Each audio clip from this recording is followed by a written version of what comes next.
Hay un pensamiento en el Evangelio según San Mateo, en el capítulo número 3, el versículo 17. San Mateo capítulo 3, versículo 17, es una frase interesante que nos tomará todo el tiempo de la semana para estudiar. Dice el versículo 17, y hubo una voz de los cielos que decía, este es mi Hijo amado, en quien tengo complacencia. ¿Qué les parece si nos colocamos en pie y oramos? Padre Santo, gracias por el regalo de este día, gracias por su compañía. Gracias por los ángeles presentes en este lugar, gracias por los amigos y amigas que nos acompañan y gracias por los hermanos y hermanas que fielmente asisten para compartir su palabra. Agradecemos también por todos aquellos y aquellas que en cualquier lugar del mundo están participando de esta programación. Pero en esta hora, Dios, rogamos que el Santo Espíritu nos traiga palabra de vida para la vida eterna. Que no sean palabras de un hombre las que escuchemos, sino la palabra de Jehová. Esa palabra que vive y permanece para siempre. Quite todo ruido de nuestra mente, Señor. Habilítenos para estar en el Espíritu y discernir las cosas espirituales. Amén. Guíenos, oh Dios. Lo pedimos en el nombre de Jesús. Amén. Amén. Durante los días pasados hemos hablado acerca de la importancia y la trascendencia de esta frase, que no solo aparece en el capítulo 3 del Evangelio según San Mateo, sino que también aparece en el capítulo 17. Me encanta el Evangelio según San Mateo, aunque siempre digo que mi favorito es el Evangelio según San Juan. Pero bueno, Mateo escribe de una forma tan hermosa y nos presenta a Cristo como el Rey. Y dentro de su preparación del material que hizo su Evangelio, Mateo, número 1, se refiere o se dirige a los judíos. Escribe su Evangelio para la nación judía. Por eso, comienza el Evangelio, capítulo 1, versículo 1, hablando de Jesús como descendiente de Abraham y de David. Número 1, era un judío. Número 2, tenía derecho al trono. Y una cosa curiosa presente en la genealogía y es la presencia de mujeres. Todo el capítulo 1, 2 y 3 nos hablan de la primera parte de la vida de Jesús en la tierra. Su nacimiento, e incluye también su bautismo. Y la primera parte del capítulo 4 habla de la tentación de Jesús. En el versículo 17 comienza la segunda parte del libro, la segunda parte de la experiencia de Jesús con la frase desde entonces. Desde el capítulo 4, verso 17 hasta el capítulo 16, versículo 20, es todo el ministerio de Jesús y la segunda parte del libro. El versículo 21 del capítulo 16 hasta el final del libro habla del sacrificio, la muerte, la resurrección, el final del ministerio de Jesús. En el capítulo 17 aparece en el versículo 5, en la última parte del libro, aparece otra vez la frase, desde entonces. Capítulo 16, versículo 21. Y después de esa frase, en el capítulo 17, versículo 5, aparece nada más y nada menos que la frase de Dios, este es mi Hijo amado en quien tengo complacencia a él oír. Ya hemos dicho, número 1, que el Señor Jesús es nada más y nada menos que el siervo sufriente. Hemos dicho también que Cristo es el Cordero de Dios que quita el pecado del mundo. Hemos dicho también que la frase Cordero de Dios del capítulo 1, versículo 29 de San Juan y el verso 36, habla de Cristo como de un cordero preparado para el sacrificio, no de un cordero sacrificado. Es bueno saber, como ya hemos dicho, que en el capítulo 8, versículo 32 de Hechos aparece la misma frase de nuevo, enfocando lo que había dicho el libro de Isaías capítulo 53. ¿Por qué es importante esto? Es importante no solamente oír lo que Dios dice, es importante entender lo que Dios quiere decir. Porque cuando leemos el libro de Apocalipsis, la palabra cordero es completamente distinta en función a la palabra cordero del Evangelio según San Juan. En el libro de Apocalipsis, como decíamos en la reunión anterior, ahora Cristo, la palabra cordero inmolado, no habla de muerte ni de dolor y sacrificio, no, ya eso pasó. Ahora habla de honor, de dignidad, de gloria, de poder, de autoridad.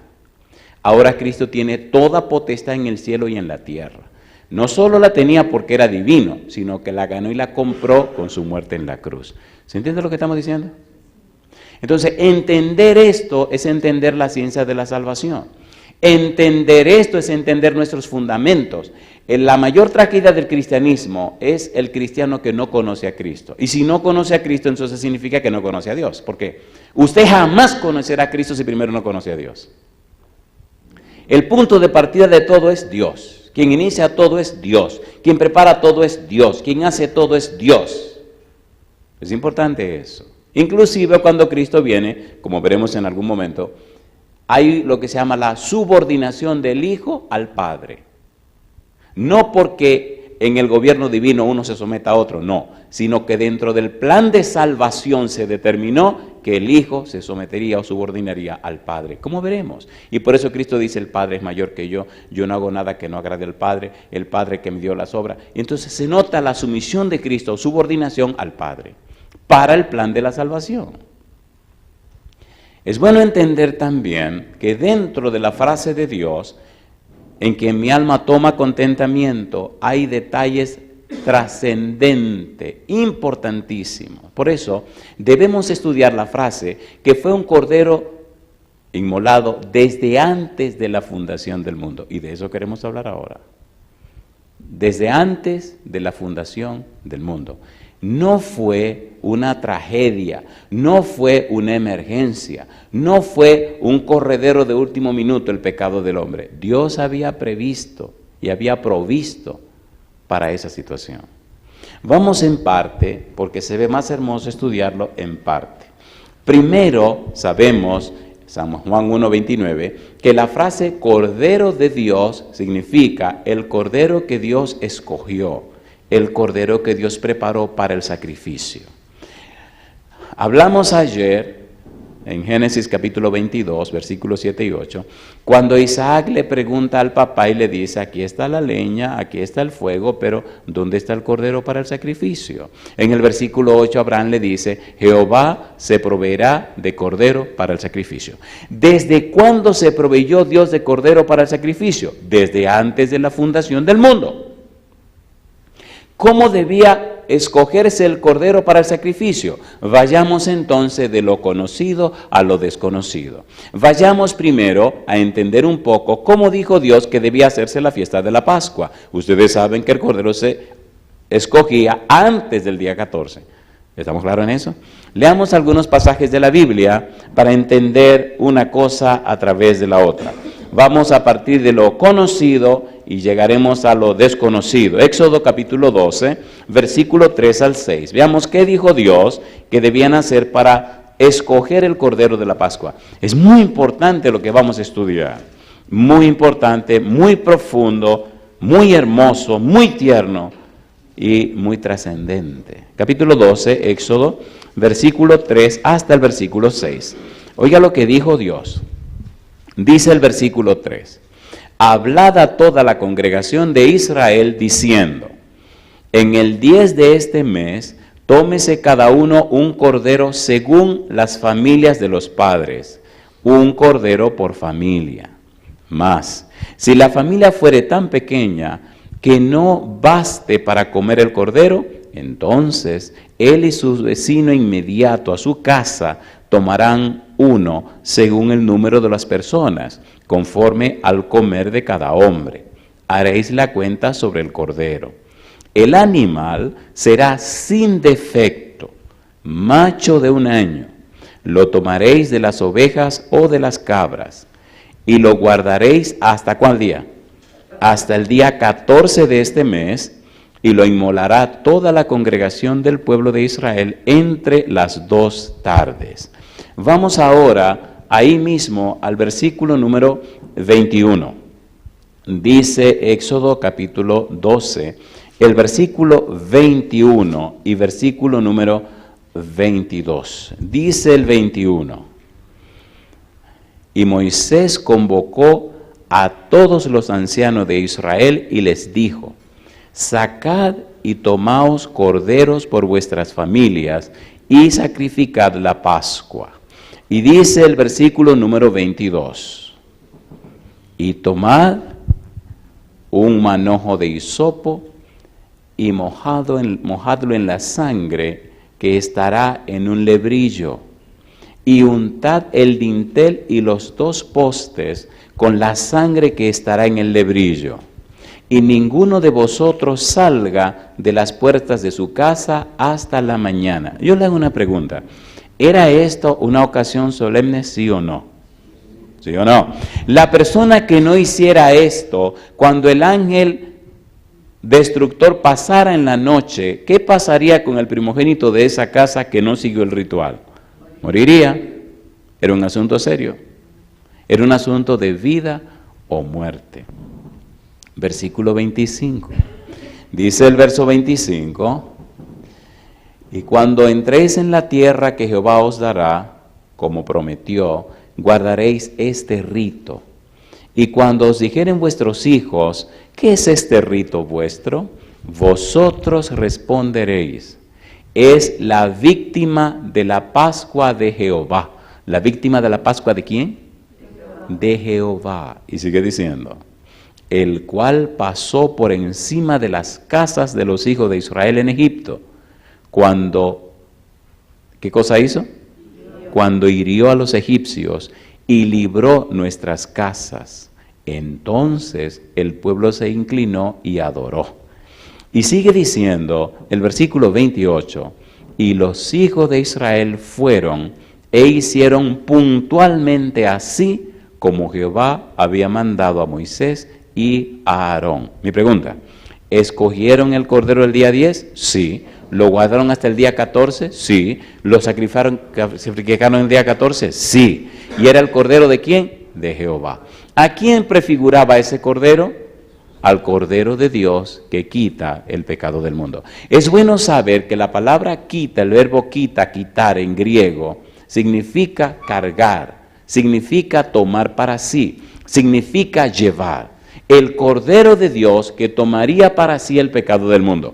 Pero ¿desde cuándo estaba ese Cordero apartado? Desde antes de la fundación del mundo, que es lo que tenemos que estudiar. Mire, la mayor desgracia del ser humano es que las cosas espirituales no se pueden entender con la mente carnal. Y el ser humano se resiste a vivir conforme a la mente espiritual. Cuando usted da paso al Espíritu, el Espíritu le da la mente de Cristo. Pero cuando usted tiene la mente de Cristo, ya no hay espacio para el orgullo. No hay espacio para la vanidad. Solo hay espacio para la gloria de Dios. El yo queda completamente derrotado. Y ahora lo que usted hace, lo que usted piensa, lo que usted vive, solo es para la gloria de Dios. La peor guerra del ser humano está en su mente. Siempre evalúe sus motivos y sus intenciones. Si usted no está claro en cuáles son sus motivos y sus intenciones, vivirá siempre en el relajo de cristiano de me caigo y me levanto, me caigo y me levanto. La Biblia no habla de que me caigo y me levanto. La Biblia habla de gloria en gloria. Segunda de Corintios capítulo 3 versículo 18. Leamos rapidito. Estamos pisando un terreno muy sagrado y le ruego que ponga una oración en su mente para que no se distraiga. Segunda de Corintios capítulo 3 versículo 18. El trabajo y la obra del Espíritu al convertirnos, al transformarnos, al hacer que nazcamos de nuevo, al hacernos personas arrepentidas, es llevarnos de gloria en gloria. La idea de Dios es que ha sido tan grande la inversión y el empeño divino que nos quiere llevar arriba y más arriba y mucho más. Versículo 18. Segunda de Corintios 3, 18 dice, por tanto, nosotros todos, mirando a cara descubierta, como en un espejo la gloria del Señor, ¿qué dice ahora? Somos metamorfo. ¿Qué cosa dice?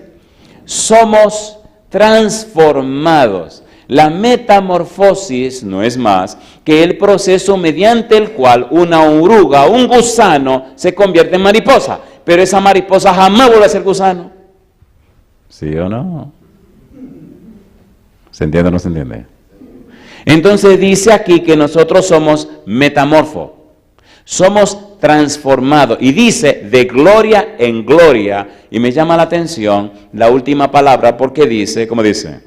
de gloria en gloria, en la misma imagen como por el Espíritu del Señor. De gloria en gloria. Qué relajo de gusano a mariposa, de mariposa a gusano, de gusano a mariposa. ¿Quién ha dicho eso? Es una aberración. La inversión que Dios hizo para transformarte a su imagen y semejanza de nuevo es tan grande, es tan alta, y fue algo tan preparado que no hay nada dejado a la casualidad. Una de las estrategias de Satanás, y le ha dado muy buen resultado, es alejarnos del estudio frecuente y sistemático de la palabra de Dios. Seamos sinceros, ¿sí o no? ¿Sí o no? ¿Qué pasaría con un bebé si la mamá le niega el pecho y niega darle leche? Con el tiempo que le pasa a ese bebé. ¿Y qué ha pasado con tu bebé espiritual? El pecho de la mamá es la Biblia. La leche de la mamá es la Biblia. De hecho, si usted lee 1 de Pedro capítulo 1, versículo 23, usted notará que dice allí en forma bien clara que la simiente que nos dieron incorruptible es por la palabra de Dios. Y si la simiente incorruptible que viene de lo alto es por la palabra de Dios, ella solo se alimenta de la palabra de Dios. Usted puede saber entonces cuál es su salud espiritual, usted puede saber entonces en qué situación se encuentra, solamente evaluando cuánto tiempo estás pasando estudiando o leyendo la Biblia. Le voy a decir un par de secretitos que el diablo no quiere que la gente sepa. Cuando lea la Biblia, déjese de estar pensando tanto. Queremos someter la Biblia al filtro de nuestra mente carnal, y eso es una tragedia. Las cosas espirituales se disciernen espiritualmente. Y si no tienes la mente espiritual, entonces mi negro, sigue leyendo. Cuando nos llenamos la cabeza con la Biblia, cuando leemos la Biblia, cuando tomamos tiempo para estudiar la Biblia, hacemos lo que dice el libro de Ezequiel. Nos sumergimos en el río de su espíritu. ¿Se entiende lo que estamos diciendo? ¿Se entiende o no se entiende? Nos ahogamos en el río de su espíritu, nos empapamos del río de su espíritu. La palabra de Dios tiene tanto poder que cuando usted la deja entrar a su mente, le repara, le restaura, le renueva hasta lo más profundo de sus estructuras mentales, de sus patrones mentales, de sus esquemas mentales. Hace un cambio tan profundo en su mente que usted mismo se asombra y se sorprenda. Y hasta los demonios, dice la sierva de Dios, se espantan al ver el cambio poderoso que el Espíritu hace en la mente humana. Déjese de estar razonando tanto. Deje que la mente se llene de la palabra para que la mente espiritual, la mente de Cristo, según 1 Corintios capítulo 2, versículo 16, pueda nacer en usted. Y esa simiente nueva que le dieron, que es incorruptible, se fortalezca. La peor desgracia del tiempo presente es que los hombres quieren hacer las cosas espirituales con una mente carnal. Y eso es una aberración. Una aberración. No pasan tiempo con la palabra de Dios, no se llenan de la palabra de Dios, y esta palabra tal vez no sea correcta, no se emborrachan de la palabra de Dios. Ojalá estemos ebrios de la palabra de Dios. Porque Dios solo está comprometido con su palabra, con nada más y con nadie más, con su palabra. Y se compromete con aquellos que se llenan de su palabra. ¿Tiene sentido o no tiene sentido? Por eso estamos estudiando su palabra. La frase en que mi alma toma contentamiento. La eternidad no será suficiente para entenderla.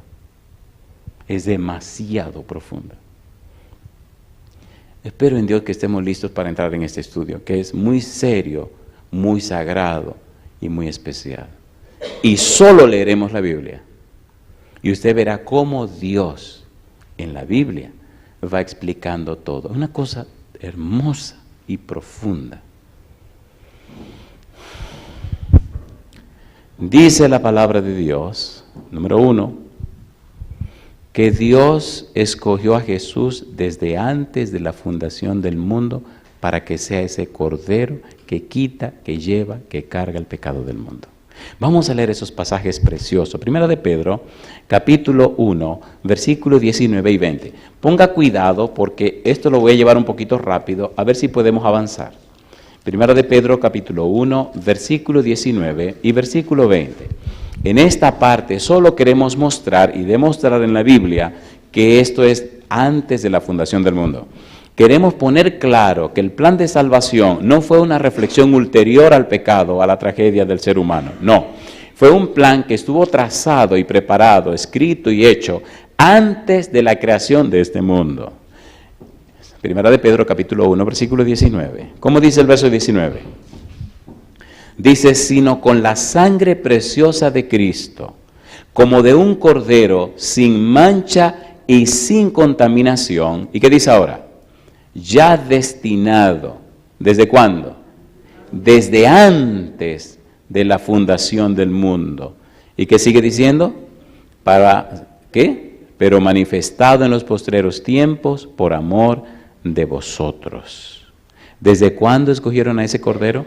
Desde antes de la fundación del mundo. Apocalipsis capítulo 13, versículo 8. Mire lo que dice Juan. Pablo nos dice esto, ahora Juan nos dice esto otro. Ellos estaban claros en este asunto.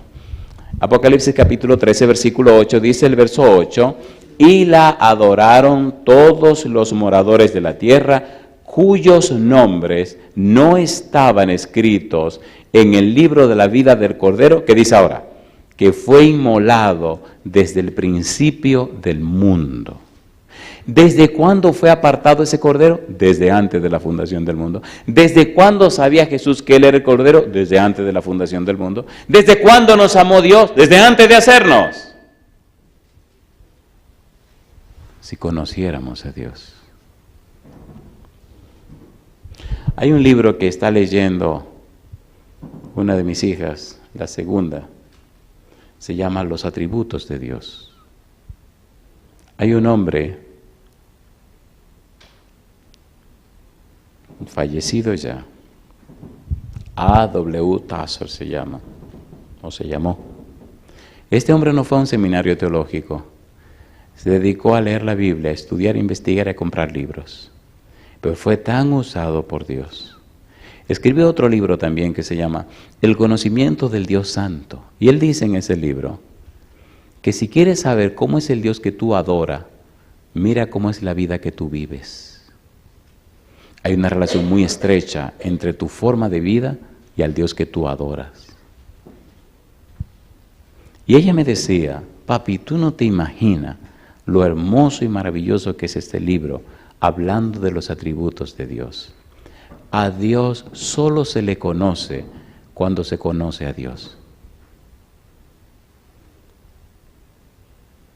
Si usted quiere conocer a Dios, necesita conocer a Dios. Y es su palabra la que nos habla de lo que Él ha revelado acerca de Él mismo. Y aquí nos está diciendo que te ama a ti y me ama a mí desde antes de la fundación del mundo. Un plan trazado desde antes de crearnos. Dice la Biblia en Efesios capítulo 1, versículos 3 y 4. Mire lo que dice. Efesios capítulo 1, versículo 3 y versículo 4. Dice Efesios 1:3, bendito sea el Dios y Padre de nuestro Señor Jesucristo, que nos bendijo con toda bendición espiritual en los lugares celestiales en Cristo. ¿Y qué dice ahora? Según nos escogió en Él, ¿desde cuándo?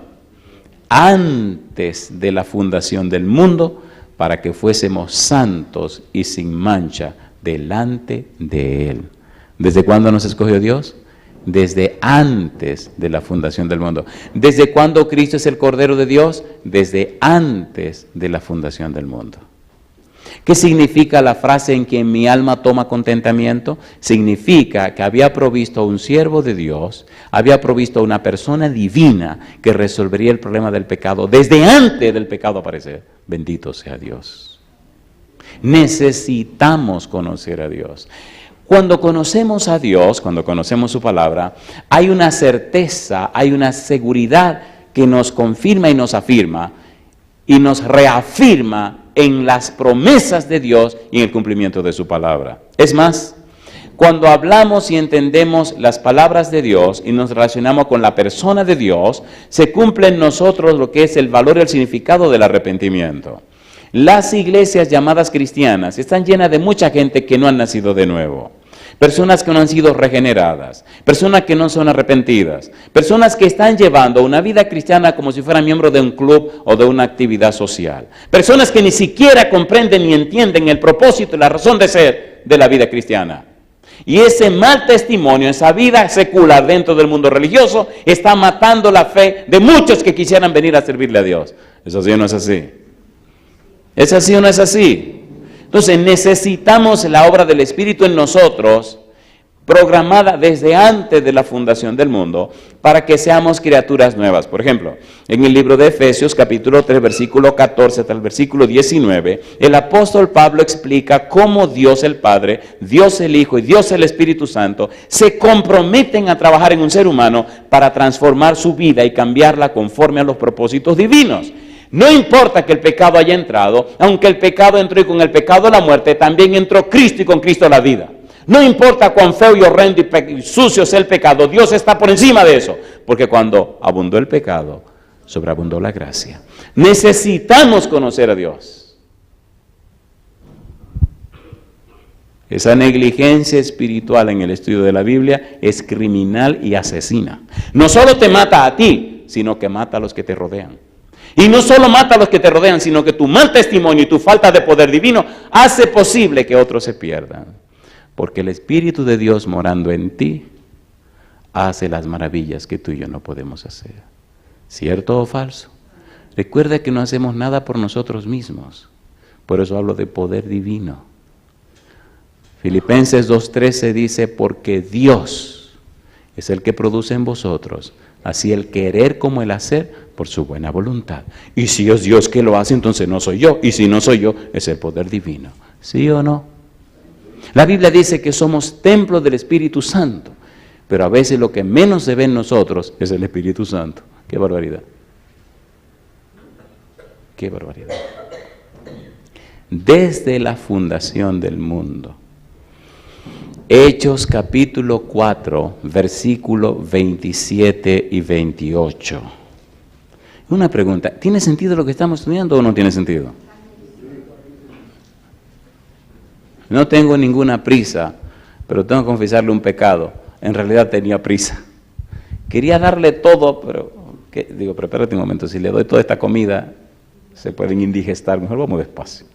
¿Verdad que se entiende lo que estamos haciendo? ¿Es coherente o no es coherente? Hechos capítulo 4, versículos 27 y 28. Mire qué cosa linda. A mí me gusta la Biblia porque la Biblia me explica, me enseña, conforme a mi mente pobre, lo que Dios me dice y lo que me quiere decir. Hechos capítulo 4, versículos 27 y 28. Está hablando el apóstol Pedro, dice el 27. Porque verdaderamente se unieron en esta ciudad contra tu santo Hijo Jesús, a quien ungiste, Herodes y Poncio Pilato, con los gentiles y el pueblo de Israel, para hacer cuanto, ¿qué dice ahora? Tu mano y tu consejo habían antes determinado que sucediera. ¿Sabía Dios todo lo que le pasaría al Mesías, sí o no? Lea Isaías 53, cómo Dios describe todo lo que le harían al Cordero de Dios que quita el pecado del mundo. Así que Pedro está diciendo, Señor, tú lo sabías. Señor, tú entendías lo que iba a pasar. Señor, tú explicaste lo que iba a pasar. Desde antes de la fundación del mundo tú sabías todo lo que le harían a tu hijo. Y esta gente cumplieron eso que tú sabías.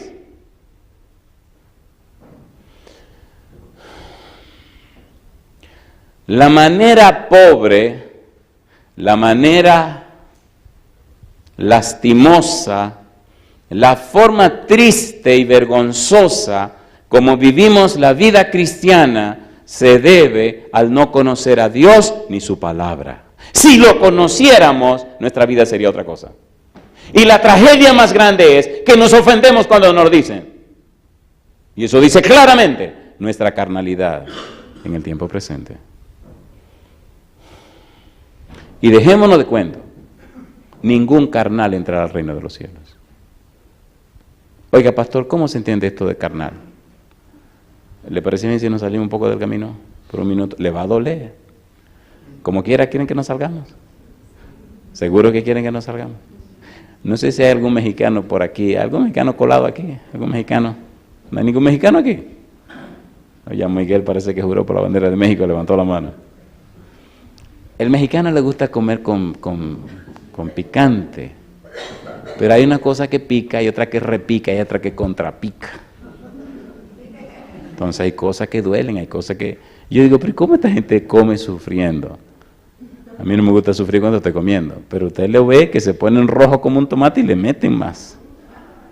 Oiga, pero un poquito de chile a veces en la comida es necesario. Cuando hace mucho frío y le hacen una sopita y le ponen un picantito, ay mamá, usted se pone en sazón, se calienta por fuera y por dentro también. Le ponemos un poquito de chile a lo que le voy a decir, pero le va a doler. ¿Lo quieren o no lo quieren? Un poquito de chile. Ustedes son muy curiosos. Mejor dejemos eso tranquilo y sigamos con el tema. Pero ya que insisten, vamos a darle el poquito de chile. Primera de Corintios, capítulo número 2. Ay, Jesús. Primera de Corintios, capítulo número 2. Vamos rapidito. A ver en qué grupo está usted. Primera de Corintios, capítulo número 2. ¿En cuál grupo estás tú? Dice Primera de Corintios capítulo 2 versículo 14, pero el hombre natural no percibe las cosas que son del Espíritu de Dios. ¿Qué le pasa al hombre natural? No percibe las cosas que son del Espíritu de Dios. Te tengo buenas noticias. Tú no eres un hombre natural, ni una mujer natural. ¿Cómo lo sabemos? Ahora te explico. Dice, pero el hombre natural no percibe las cosas que son del Espíritu de Dios, porque para él le son, ¿qué cosa? Locura, y no las puede entender porque se han de discernir, ¿cómo dice? Espiritualmente. Pastor, ¿por qué usted dice que yo no soy un hombre natural? El hombre natural es el que no le importa a Dios, ni le importa la Biblia, ni le importa la religión, ni le importa a Jesucristo, ni le importa a nadie. A ti sí te importa porque estás aquí, ¿o no?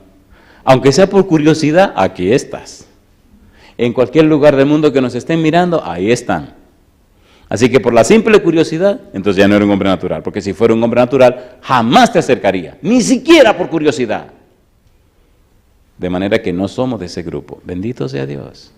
Pero mire qué lindo es el segundo grupo. Aquí sí se pone buena la cosa. Versículo 15, en cambio, el espiritual juzga todas las cosas, pero él no es juzgado de nadie. Mi pregunta, entonces, ¿el hombre espiritual discierne las cosas espirituales de Dios, sí o no? ¿Sí o no? Y usted diría, ahí soy yo. Vamos a ver ahora, mi negro. ¿Se entiende? A ver si es verdad que eres de ese grupo o de un tercer grupo que no tiene razón de ser. En el mundo deberían haber solo dos grupos, o con Cristo o en contra de Él. Pero lamentablemente alguien se coló dentro de la parcela del Señor y fabricó un tercer grupo. Y la desgracia de esto es que muchos de este tercer grupo les gusta ser así. Capítulo 3, versículo 1. Dice el apóstol Pablo, de manera, ¿qué cosa? Que yo, hermanos, no pude hablaros como a espirituales, sino como a carnales, como a niños en Cristo. ¿Qué cosa es un niño? ¿No saben lo que es un niño? Un niño es un hombre chiquito o una niña chiquita. Espiritualmente, ser niño es una tragedia. Se espera que usted solo sea niño cuando comienza, pero ¿qué pensaría de un niño de 3 cuando ya tiene 20? Si la leche y el alimento del bebé para que crezca y se desarrolle es la Biblia y no se alimentó de la Biblia, ¿es niño o no es niño? ¿Es niño o no es niño? Lo peor es que al adolescente, cuando usted le dice niña, se ofende. ¿Sí o no? ¿Sí o no? Dice niña. Mira, mamá me dijo, dice niña. Y ya yo tengo 11. Qué cosa chula, mamacita linda. Dice Pablo aquí, versículo número 2. Os di a beber leche y no vianda, porque aún no erais capaces, ni sois capaces todavía. De manera que las personas carnales no han crecido espiritualmente. Están como comenzaron, aunque los años pasaron. ¿Se imagina usted un tipo con barba y bigote y una melena larga, tirada en el sofá en la pierna de su mamá con un biberón en la boca? Y que sea el novio suyo. ¿Y qué es esto? Y la mamá le está dando de beber la leche. Cosa chula, mamacita linda. Así nos pasa espiritualmente. ¿Lo está diciendo Pablo o no lo está diciendo Pablo? Número 1, el carnal viene del grupo espiritual, pero no creció. Número 1. Número 2, el carnal está bebiendo lechita. Todavía no se le puede dar alimento sólido, porque si usted le da alimento sólido se indigesta. Inclusive, cuando usted intenta darle alimento sólido, él se le va el santo al cielo, se desconecta. Su mente no está capacitada ni preparada para esas cosas profundas. ¿Sí o no? ¿Sí o no? Y lo peor de las cosas, número 3, mire lo que dice Pablo, versículo 3, porque aún sois carnales, pues habiendo entre vosotros celos, contiendas y disensiones, ¿no sois carnales y andáis como hombres? ¿Se ven esas cosas en nuestra vida, sí o no? A ver, ¿sí o no? Entonces necesitamos reconocer nuestra situación y empezar hoy mismo a llenarnos de la palabra de Dios para que haya un desarrollo conforme al propósito divino. Una pregunta, queridos, ¿esto es real o no es real? ¿Es pertinente o no es pertinente? ¿Sí o no? ¿Es contemporáneo o no es contemporáneo? El enemigo es tan sabio y tan astuto que dedicamos tiempo a cualquier cosa menos a la Biblia. Analícenlo. Analícenlo. Y es doloroso, porque Dios habla de un crecimiento natural. Si no alimentas, no hay crecimiento. ¿No han visto niños en el África y que África? Niños por cualquier lado que tienen problemas de nutrición y están desnutridos. ¿Sí o no?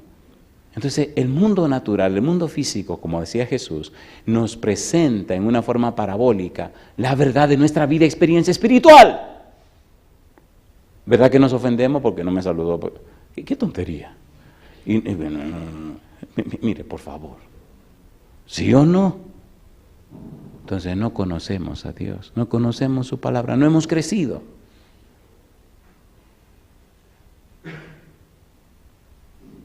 Mejor volvamos al camino. ¿Verdad que fue medio doloroso el asunto de pararse en la limonada esta? ¿Duele o no duele? ¿Duele o no? Duele, eso duele. Duele descubrir que usted tiene 30, 40 años en la iglesia y todavía está en primero de la primaria, eso es doloroso. ¿Cómo lo sabemos? Mire lo que dice el mismo Pablo en el versículo 7 y 8 y 9. 7. Mas hablamos sabiduría de Dios en misterio, la sabiduría oculta, la cual Dios predestinó antes de los siglos para nuestra gloria. Antes de los siglos apartó el Cordero que sería inmolado. Antes de los siglos apartó a Cristo. Antes de los siglos desafió y desarrolló nuestra salvación. Antes de la fundación del mundo. Entonces, esa sabiduría oculta que Dios tenía antes de los siglos, la reveló. Versículo 8. La que ninguno de los príncipes de este siglo conoció. Porque si la hubieran conocido, nunca habrían crucificado al Señor de gloria. Antes bien, como está escrito, cosas que ojo no vio, ni oído oyó, ni han subido en corazón de hombre, son las que Dios ha preparado para los que le aman. Y Pablo dice, pero Dios nos las reveló a nosotros por el Espíritu, porque el Espíritu todo lo escudriña, aún lo profundo de Dios. Yo te pregunto, cosas que ojo no vio, que oído no oyó, ni han subido en pensamiento humano, ¿las reveló Dios o no las reveló? ¿Sí o no? Entonces dice que sí las reveló, entonces ¿por qué no las sabemos? Porque somos niños espirituales, porque somos carnales. Pasamos más tiempo investigando, leyendo, estudiando, averiguando, chismeando, lo que sea, que con la Biblia en la mano. ¿Se entiende o no se entiende? La multiforme sabiduría de Dios, desde antes de la fundación del mundo. Y desde antes de la fundación del mundo, Dios escogió a Jesús para que fuera el Cordero de Dios, el Cordero provisto por Dios, el Cordero apartado de Dios, el Cordero escogido de Dios para resolver el problema del pecado, no solo en la tierra, sino el problema del pecado ante todo el universo. ¿Comenzó el pecado en la tierra? No, comenzó en el cielo. ¿Es el pecado un problema solo de la tierra? No, es un problema universal. Pero en la tierra, Cristo vino y resolvió el problema. Página 11 de Estatuto de la Gente, la tierra es un libro de texto del universo. Y yo le pregunto, por amor a Dios, si la tierra es el libro de texto del universo, ¿quiénes son los capítulos de ese libro? Usted y yo. Entonces, ¿por qué no nos despertamos? ¿Qué es lo que están leyendo las inteligencias celestiales en la vida tuya y en la vida mía? ¿Qué es lo que están mirando? ¿Están viendo la gloria de Dios? ¿Se entiende lo que estamos diciendo? Póngase a pensar por un momento que cuando usted nació ya todo estaba y cuando usted se muera todo se queda.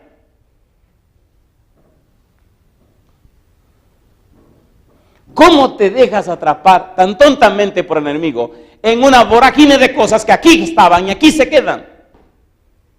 Cuando Dios te dio la oportunidad de vivir y existir para la gloria de su nombre. Es más, Dios tendrá una galería en el cielo para que todo el universo venga a ver las piezas que Él compró con su sangre en el planeta Tierra.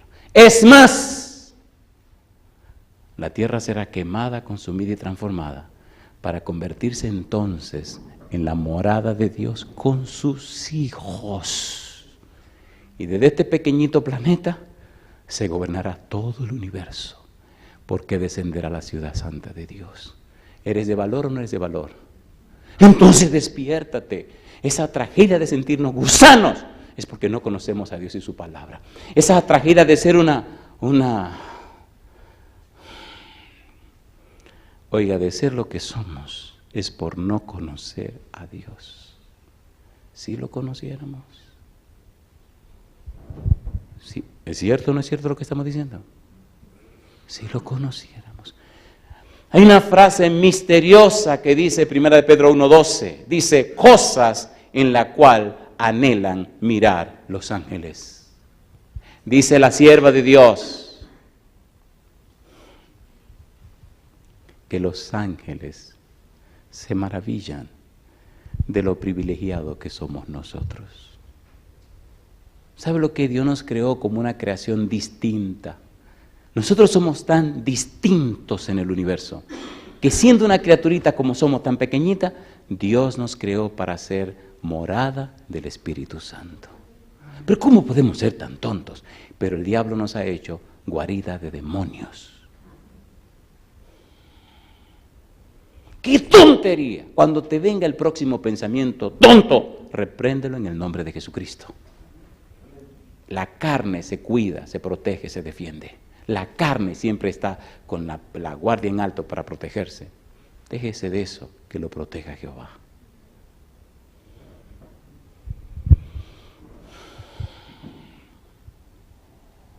Desde antes de la fundación del mundo. Hechos capítulo 2, versículos 22 y 23.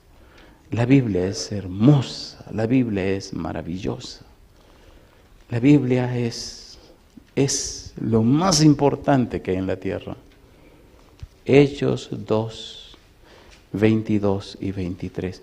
¿Cómo es posible que pase un año de 12 meses, de 52 semanas, de 365 días y que en un año tan grande usted no lea la Biblia completa, por lo menos una vez?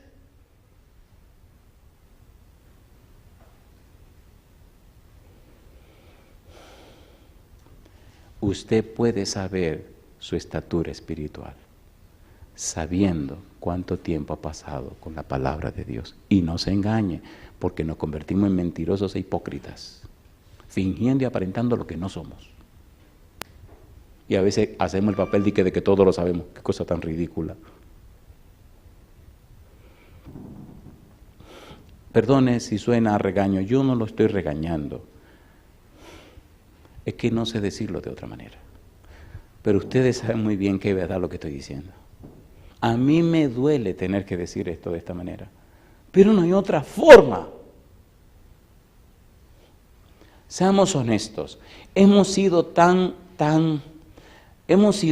cuidadosos de nosotros mismos, hemos sido tan perniciosos de nosotros mismos, hemos sido tan protectores de nosotros mismos, ando buscando una palabra, hemos sido tan raros con nosotros mismos que ni siquiera hemos cuidado la salvación de nosotros mismos, ¿sí o no? ¿Sí o no? Somos permisivos. Y siempre nos salimos con la nuestra, esa naturaleza mala y pecaminosa. Siempre hacemos lo que nos da la gana, pero no hacemos la voluntad de Dios. Y mira la vida pobre que vivimos. A veces tener que fingir una espiritualidad que no tenemos. Y aparentar una santidad hasta poner cara de santo. Qué cosa ridícula es, caramba. Y hacer una oración, querido Padre Celestial, déjese de bobería. Diga la cosa como usted la dice. Señor, aquí hay un pecador malo y necesita su perdón. A veces ni en la oración queremos decir que somos pecadores y pecaminosos. Ni siquiera mencionamos, perdona mis pecados para que no se vayan a enterar que soy una pura desgracia. ¿Es verdad o no es verdad?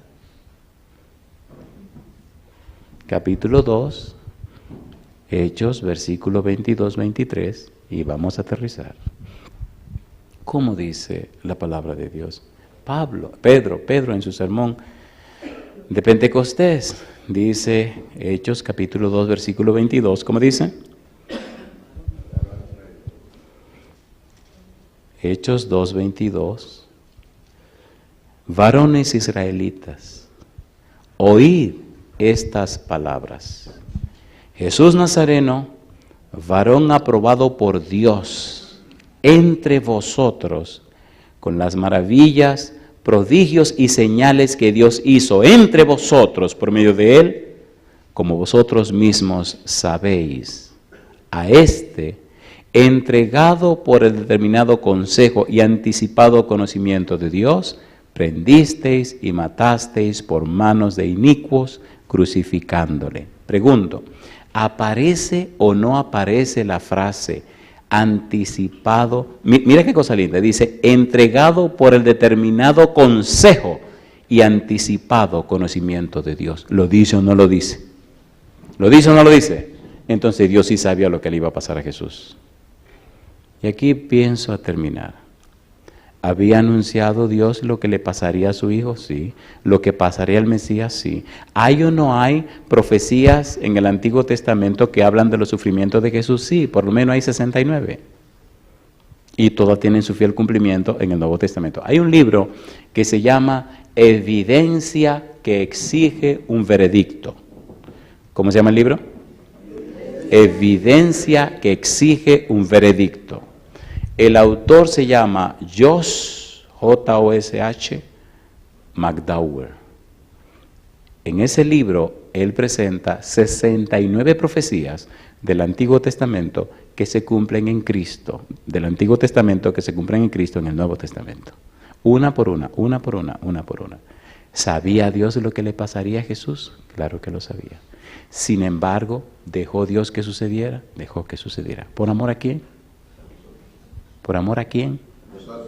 No. ¿Por amor a quién? A usted. Dios no salvará a nadie por familia ni por iglesia. Te salvará a ti, a cada uno. Por eso la relación con Dios no depende del grupo, depende de cada uno. Si cada uno en el hogar se consagra a Dios, qué maravillosa familia. Si cada familia se consagra a Dios, qué maravillosa iglesia. Si cada iglesia se consagra a Dios, qué maravillosa comunidad. Si cada comunidad se consagra a Dios, qué maravillosa provincia. Y si cada provincia se consagra a Dios, qué maravilloso país. Y si cada país se consagra a Dios, qué maravilloso mundo. Pero todo empezó por usted. Y le pregunto, ¿le gustaría comenzar hoy? Dios está esperando solamente por usted. Grandes cosas no han ocurrido porque usted no ha venido a relacionarse con Dios. Mi pregunta, y con esto termino, ¿le gustaría ahora darle su mente y su voluntad al Espíritu de Dios para que guíe su vida? Si la respuesta es sí, póngase en pie conmigo. En el libro de Proverbios, capítulo 23, versículo 26, dice: dame, hijo mío, tu corazón y miren tus ojos por mis caminos. Pudiéramos decirlo de otra manera. Dios dice: dame, hijo mío, tu mente y miren tus ojos por mis caminos. La sierva de Dios dice que el secreto mejor guardado por el diablo es que los seres humanos no sepan que su mente y su voluntad siempre están en sus manos y que ni el diablo ni Dios se la pueden arrebatar. Usted tiene la facultad de decidir entregarle su mente y su voluntad a Dios o al diablo. Si no se la entrega deliberadamente a Dios, ya se la entregó a Satanás. No es necesario, dice ella, que deliberadamente nos pongamos del lado del mal. Basta con descuidarnos nuestra relación con el bien, con Dios, para estar del otro lado. Y yo insisto, necesitamos leer la Biblia. Querido Padre Celestial, nos colocamos en pie, reconociendo nuestra condición, pero haciendo uso de la voluntad que usted nos concedió. Puestos en pie, declaramos hoy, no solo ante estos seres humanos, no solo ante el mundo, sino ante el universo, declaramos en esta hora que entregamos nuestra mente y nuestra voluntad en sus manos, Santa Dios eterno. Haga en nuestra vida conforme a su voluntad. Someta esta naturaleza carnal bajo sus cuidados y haga crecer esta naturaleza espiritual que nos concedió. Inspírenos a estudiar la Biblia, a orar fervientemente y a buscar su rostro y su presencia en todo momento. Lo pedimos en el nombre de Jesús. Amén, Señor. Amén.